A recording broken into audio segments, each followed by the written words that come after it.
welcome to Writer to Writer. I'm your host, KJ Filer, also known as Kat. My guest today is Staci Layne Wilson. Staci has been writing professionally since the age of 12, when she was hired as a columnist for a national magazine. She's been writing about rock music for decades and is the director of the multi-award-winning documentary, The Ventures, Stars on Guitars. She's an author, journalist, filmmaker, specializing in rock music history. In the course of her work, she has interviewed David Crosby, John Fogarty, I'm jealous, Jimmy Page, Joni Mitchell, and Gene Simmons, to name a few. She's been featured on BBC, Bravo, Reelz, MTV, CNN, and many more as a film historian and author. Staci, it's really good to see you. How you doing? Hi, Kat. I'm doing great. Thank you so much for having me on your show. Thanks for being on the show. So let's just get right into it. Tell us about Rock and Roll Nightmares, the book series. My understanding, well, I know that this is true. The books are at once mysteries, headbanging, historical anecdotes, and true crime. Yes, there's a little something for everybody.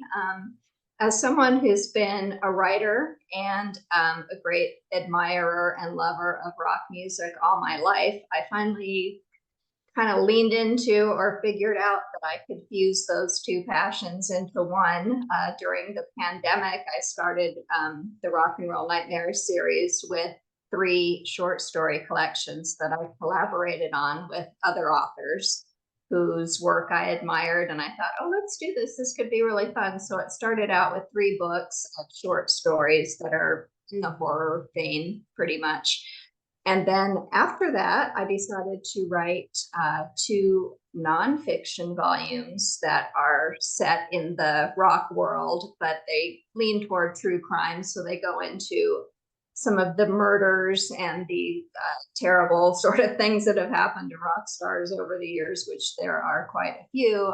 Volume 1, of course, goes into how rock stars and plane rides don't mix. So there's a whole chapter on that. And a whole chapter on stalkers, who have made some rockers' lives miserable. So each chapter tackles a different sort of conundrum in true crime. So there were so many, actually, that it extended into 2 volumes. And then I'm working on another nonfiction installment that should be out in a couple of months. Wow. So how do you choose which stories go together in each book? Well, I do try to weave together a theme. The next book is called Blood on the Tracks, and it's nonfiction about this real stories behind some of the songs that we love. So many of them are based on tragedies or murders or suicides or even famous incidents of war or crimes. Like there's quite a few songs about the Manson family, for example. So I will go into that and do a little backstory, and then which songs go into the Manson family. And that's just one example. There are so many. So that should be really interesting and fun to do the research on.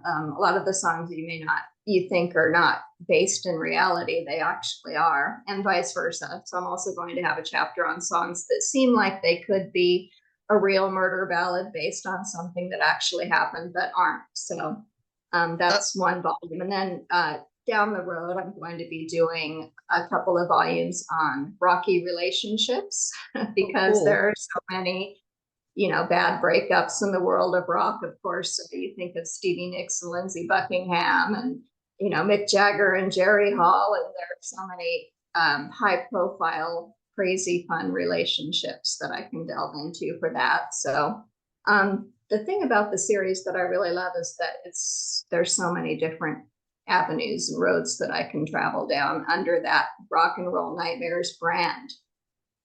Yeah, there are. I can see that. And one of the reasons I was interested is because my husband is a rock historian fan. He knows he doesn't do anything with it. It's just a hobby.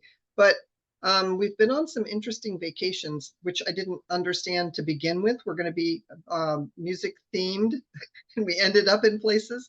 We were in Mississippi, and he just pulls over and he says, "This is it. It's right here. This is it." And I'm like, "What?" He says, "This is the crossroads." And it's such an unassuming place. I mean, it does actually have a little sign up there with the guitars and Oh, stuff. absolutely. Yeah. Yeah. Yeah. Robert Johnson factors Yep. into both the nonfiction and fiction installments of Rock and Roll Nightmares. One Yep. of the short story collections is called 28, and it's What If the 27 Club Would Have Lived? And of course, Ooh. a lot of people say that Robert Johnson might have kicked that off from dying at the age of 27. So there's a writer, actually kind of came up with, well, what if he didn't die at 27? So that's a lot of fun too. I know a lot of authors have looked at that story, and there's a friend of mine Kim Wells, I'm going to say her name. She wrote a short story about that, and it was Mrs. Johnson was the name of the story. Oh, This nice. is a really cool, it's a little short story, but it was really cool. And I love stuff like that. I thought my husband would like it, and I handed it to him, and he finished it, and he said, "Where's the rest of it? I want more," because he was totally into it. So when I saw that you're going to be on here, I showed him, and he's all about that now. So nice. Yeah. We ended up camping overnight in the BB King Museum parking lot.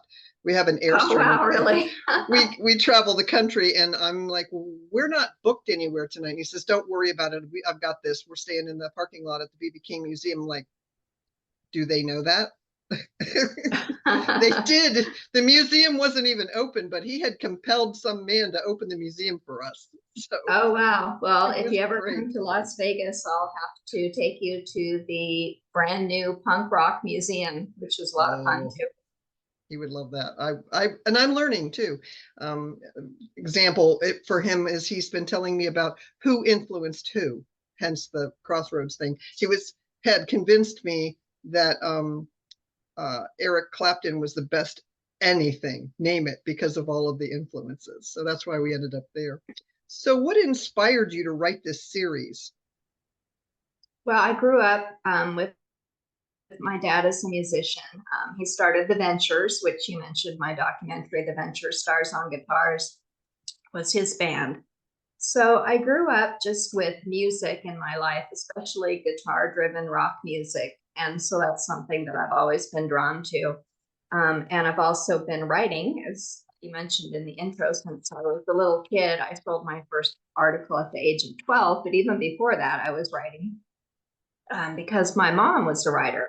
So she wrote sort of what they used to call bodice rippers, the old romance novels from the 70s and 80s. So I just grew up with those two influences and just found a way to fuse them because, I'm not a musician, but I am a writer. I love music. So that's why I wanted to put it all together in these series of books. And there's actually 9 books in the series now. I just had 2 come out last month. So that was, quite a lot going on with it. But the demand is great and the response has been fantastic. So I'm really happy about it. Yeah. So to listeners, when you read the first one, know that you've got a lot more to go. That's something that readers always look for. They'll read a book and then they look around and say, what else has she written? So yeah, so that's great. Yeah, and they don't have to be read in any particular order. So you can just dive into whatever interests you. And readers have described your writing style as effortlessly blending dark tales with a light and breezy tone. Another said skillful incorporation of gallows humor with a horrifying experience that numerous rock musicians have endured. Variety labels your work as MTV's Headbangers Ball meets Tales from the Crypt. And that was a great compliment. It was a great compliment, and calls it perfect entertainment for anyone who's ever played Stairway to Heaven backwards to hear the mumbled phrase, "Here's to my sweet Satan." Yeah, well, I strive to find that balance between fun, entertainment, and yet educational. And I have empathy, of course, too, for my subjects in the nonfiction books, because you really are writing about human beings and their strifes and their troubles and their tragedies. So sort of to, I guess, balance my my karma, I do give some money from the sales of the books to the Sweet Relief Musicians Fund, which is my favorite charity that helps musicians who are down on their luck. So, I mean, in a way, you could say, well, it's kind of exploitive to write through crime, but on the other hand, people are fascinated with it, and I'm able to do that and then give back also. Yeah, and I think that there's something to be said too. Well, first of all, that you're donating back, but also there's something to be said about telling the tales, because even sad tales are interesting tales. They're cautionary tales. They're life. And I think any musician who you wrote about would understand that from the point of view of what were they singing about life. They shared their pain. They shared their joy. They shared their lives with the world. So this is just an extension of that. So I think I applaud you. Oh, thanks. Yeah, I do enjoy it. I mean, I'm a big true crime fan also. Like most of my queue on Netflix is true crime documentaries and murder shows. I mean, I guess Must be it's trendy now, but I've always been into it. You know, I grew up in Los Angeles, and of course, that's where so many yeah, crazy crimes happened, including the Manson murders and the Four on the Floor murders. yeah, So many. So yeah, it's just the Hillside Stranglers. When I was a kid growing up, they were active, and they actually killed a friend of mine's cousin.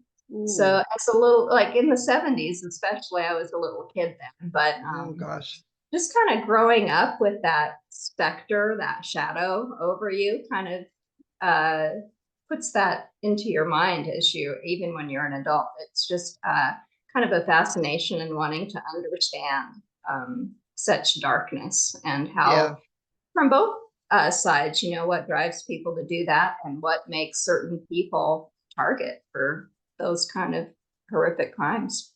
Yeah, absolutely. You also wrote the Immortal Confessions books series, and from what I understand, it's a paranormal vampire romance series set Yeah, in the that's rock much era. lighter. Yeah, Okay, yeah. you tell us about those. Yeah, that is also set in the music world. I actually started writing those before I tackled my Rock and Roll Nightmare series. These books are published by Third Street Press, and they gave me free reign pretty much what I want to write about, but it did have to be in the paranormal romance realm. And that was a new thing for me. So it was fun. I definitely had a great time creating my two characters who go through time. And of course, as vampires, you can send them from, you know, whenever they were quote unquote born until now. So, but my sweet spot to write about is the 70s and 80s. So I have a few books set in that era. In fact, I had one come out the year before last, which is set on Halloween night in Oh, 1978. So that was a real challenge too, to write a whole book that takes place mostly in one night. So it was wow. fun. It's a great challenge. I feel like the series is over now. There's 4 books because now I'm really just super concentrating on my Rock and Roll Nightmares brand. Okay, all right. So you also wrote a recipe book called Rock Tales? Yeah, that's right. That is part of the Rock and Roll Nightmares series. And that's a really fun book. It's full of pictures, which is fantastic. It was really great to come up with these recipes that just have some really kind of tongue-in-cheek names, like Mai Tai Sharona, Gin-soaked barroom queen, Oh gosh. Sweet Child, oh wine, you know, so it was fun. I got some cohorts to help me out, members of certain bands like Kiss and Joan Jett and the Blackhearts and Steely Dan and Ice Nine Kills, Quiet Riot, you know, a whole bunch of really neat rockers who gave me their favorite recipes. And they either took their own photos and sent them to me, or I, you know, styled the photo like a whole like magazine photo shoot almost of the drink with all the different sort of props around them. So it was really fun, and it's a very humorous book, but the recipes are real.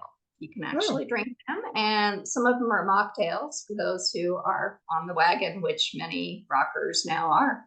yeah, yeah. And so are these ones just their favorite ones or ones that they invented or both?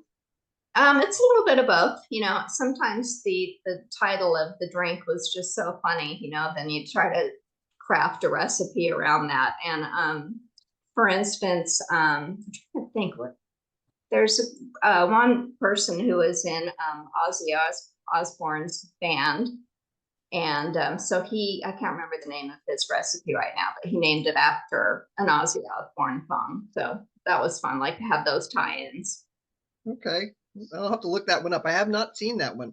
So yeah. Yeah, Susie Quattro, she was pretty famous in the 70s. She was one of the first rocker chicks to wear all leather. And in fact, she played Leather Tuscadero on Happy Days, the show. Oh, okay. Yeah, so she has a song, her hit song was called Stumbling In, which is perfect Okay. for her very, very strong drink recipe. So, it's a fun book, and you can flip through it, look at the pictures, learn a little bit of rock trivia, and have a cocktail. That's awesome. So you have won an impressive array of awards just as an author. Reader's Choice 5-star, American Book Best Book Awards finalist, notable nonfiction, 2023 true crime. Yeah, I mean, yeah, and your editorial reviews are off the chart. Oh, So, yeah, thank you. So you're also a podcaster. Please tell listeners about your podcast. I am. Again, that is tied into the Rock and Roll Nightmares brand. And I really just started doing it to bring awareness to the books. But I'm now on season 8, and I've done about 100 shows so far in the past few years. I recently had on Pamela DeBar, who is a very famous rock groupie, and she had a best-selling memoir called I'm With the Band.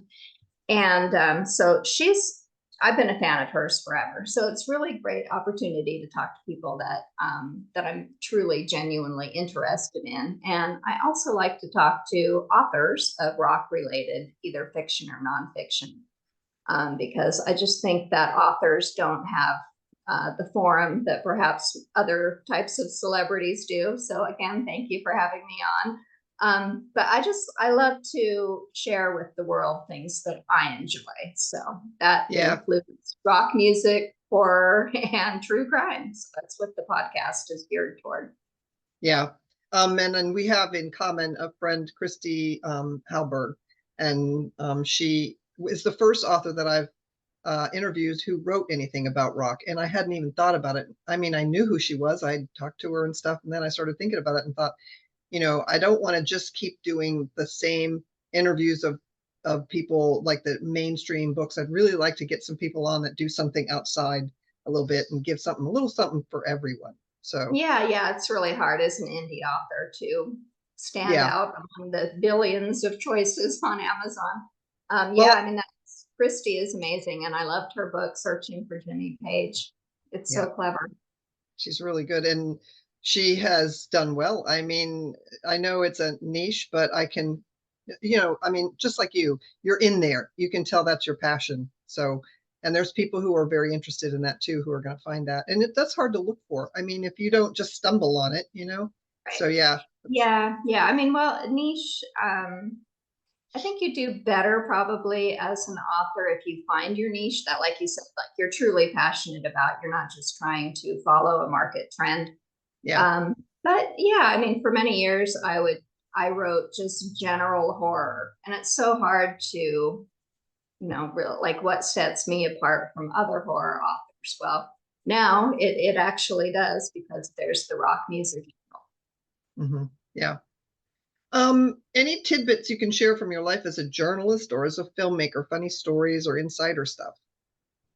Well, that's a long story. I actually did write my memoir. It's called So LA, and it's about growing up in Los Angeles and falling into that business. Actually, I'm not really a fan of being on camera, but I did host several talk shows, entertainment-related talk shows. I was on the red carpet. I did press junket interviews with high-profile actors. Sometimes I post throwback Thursdays and flashback Fridays on my Instagram. Like I just dug up a old interview that I did with Keanu Reeves. And I interviewed him several times, and he was always just so nice and friendly. And in my experience, most people were. So yeah, I've always just really been able to sort of build a rapport in a short amount of time with people, because I actually like what I'm talking about. So when I was an entertainment reporter, I genuinely loved the movies and was a film critic and wrote about them. So that was just something that I did for many, many years. But I feel like with the advent of social media, that journalism really took a hit, It did. particularly entertainment related journalism, because everybody on Twitter or whatever it was at the time was a film critic. Yeah. So then being a professional film critic kind of lost its cachet. And so I segued more into book writing, which is really my passion all along anyway. Yeah. And I think you're right about that. On the one hand, certain industries have taken a hit. On the other hand, I kind of think that it was a good thing that the publisher had to get out of the way. So there's now authors that you're able to talk to. I don't know about all the industries, but I know in authors' industries, I used to do publicity for authors, and there's people talking to people now and you could never get to the author before. And That's right. Yeah. they love to hear from their fans. They love that. So Mhm. somebody asked me Oh recently. yeah, it's definitely like a double-edged sword. Sure. It is. But somebody asked me recently, is it rude to at an author? And I said, no, it's not, because if the author has a social presence, they know how to handle that and they're welcoming that. And if they don't, they're not on social media anyway. So right, or they can just politely say no DMs on their. That's right. I do see that sometimes on someone's me. It's like no DMs. So. Well, everybody has to go back and delete things. There's always somebody who puts something up and you're like, really, dude, were you drunk when you wrote that, or what happened there? I mean, I know generally you're okay. I don't know. Give you a pass this time and just delete it. So is there a question I have not asked that you wish that I had? That's a good question. I don't know. Let's see, I guess one of the things that I would like to talk about is giving back. As I was saying with the charities, I know that not every author can afford to do that. And I'm not, I'm not raking in the dough or anything. You don't see stacks of cash behind me, but I am able to give back a little bit of money from the Rock and Roll Nightmares books. But last week I did something that made me a little uncomfortable, because like I said, I don't really like to, it's not being on camera, but it's talking to people. And I was invited to talk at the University of Las Vegas to some literature students, English majors. And they asked me questions about writing and publishing. And I think they were really grateful and happy to hear from someone who's actually out there in the trenches writing and publishing. Not just in the academic field. So that's good. If you're a writer, you can do all kinds of stuff like that. You can do readings at your local library. You can send your books to the military. People that are in the military, they're always looking for books. So I always try to find things that I can do to give back to the world. Yeah. No, I think that's really honorable. And I know what you're talking about. My own mentor for years used to he was trying to turn me into a Southern literature author, and it's just not in me. Okay. So my niche is sci-fi, which he was horrified by. He thought he called it pablum for the masses. So oh, really? On behalf of all sci-fi authors everywhere, we all have to forgive him. Really? I know. Yeah, but I didn't end up in sci-fi. I ended up in steampunk, and he was even more horrified. He's like, no, wow. Okay, now it's pablum for the masses, but a niche. Okay, so he was not happy at all. I used to work for the Sci-Fi Channel, actually, and I'm not really into sci-fi, but I really have to admire sci-fi writers, authors, and script writers for the incredible amount of world building that you do. And just to dream up entire galaxies and races and just all kinds. Well, I think sci-fi is also great for parables, because if you look at Star Trek, that was really more about human life and Earth than it was outer space. Yeah. Ultimately, that was what turned him around. I made him watch Star Trek. And I said, tell me that there aren't literary references in there. Not everyone is going to sit down and read Shakespeare, so yeah, that was really good. It might get somebody to read something that they didn't. But anyway, I really applaud you for the work that you're doing to give back to the community. Thank you. Yeah. Well, Staci, it's been an honor and a privilege. I really appreciate you making the time. Readers, as always, I'll post all the links below so you can find Staci, her books, her podcast, and stay abreast of her passion projects. Maybe kick in $1 or $2 on some of her charities. Thank you so much, Staci. It's been a blast. Thanks, Kat.